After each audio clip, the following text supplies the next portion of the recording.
과계심이 세금을 피하기 위해 차정숙 명의로 매입한 건물은 이대로 가다간 이혼 후 그대로 차정숙의 위자료가 되지 않을까 싶은데요.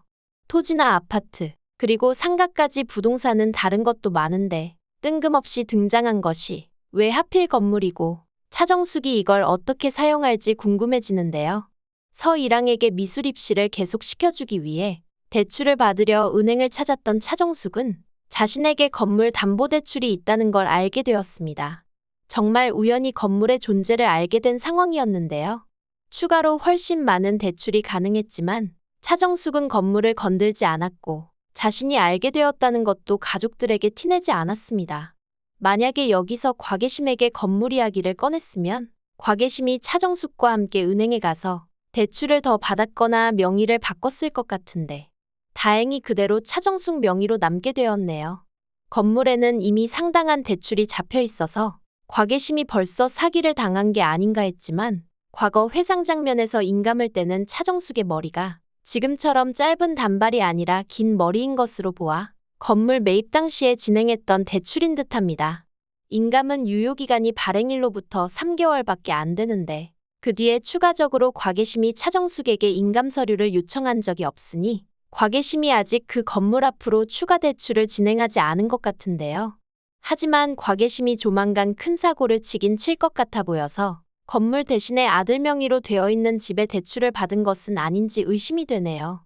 대출이 좀 껴있긴 하지만 그간 자신의 이름으로는 아무것도 가진 것이 없었던 차정숙에게 처음으로 생긴 부동산입니다. 심지어 공동명의도 아니라 등기부등본에 온전히 차정숙의 이름만 적혀있는 건물이죠.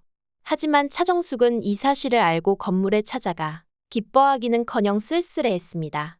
이때는 차정숙이 남편의 바람을 알기 전이니 딴 생각 없이 그저 자신에게 이런 일을 숨긴 시어머니에게 섭섭하고 씁쓸한 감정만 느꼈다고 예고에 서술되어 있었는데요.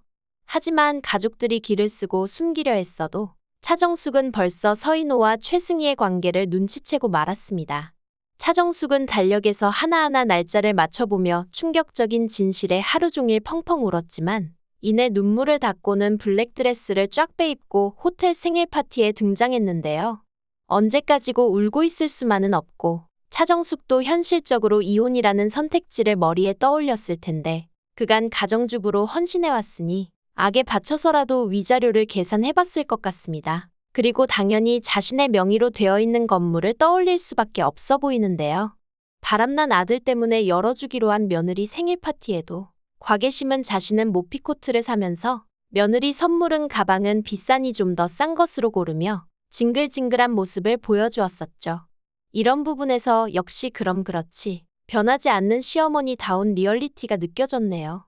며느리에게 항상 돈 없다는 말을 입에 달고 살던 과계심. 하지만 이제 울며 겨자 먹기로 차정숙에게 진짜 건물을 선물해야 될지도 모르겠습니다. 아들 이혼하는 꼴을 보기 싫어서 어떻게 해서라도 며느리를 붙잡으려고 할 것 같네요. 저번에는 집을 공동명의에 해달라는 부탁을 거절하고 위로 차원에서 자기가 타던 차키를 선심 쓰듯이 건넸었는데 모두 이날을 위한 빌드업이었던 걸까요? 집 공동명의보다 훨씬 좋은 선물을 받았습니다. 이제 차정숙은 명의만 빌린 것이 아니라 진짜 건물주가 될 것 같습니다. 그리고 왜 하필이면 건물일까 생각해봤는데 이 건물은 차정숙이 레지던트 과정을 모두 끝낸 후에 병원을 개업하는 장소가 되지 않을까 합니다. 월세를 안 내도 되는 자신의 건물이니 전체를 다 차정숙의 병원으로 쓸 수도 있을 것 같은데 이 정도면 금융치료 아닐까요? 서인호가 불륜으로 남긴 큰 상처도 이 건물로 인해 어느 정도 마음의 치료가 되지 않을까 합니다. 그간 삶의 중심이었던 남편과 가정은 잃었어도 이 정도 성공한 결말이라면 차정숙의 찢어졌던 인생봉합 수술은 그래도 성공이 아닐까요?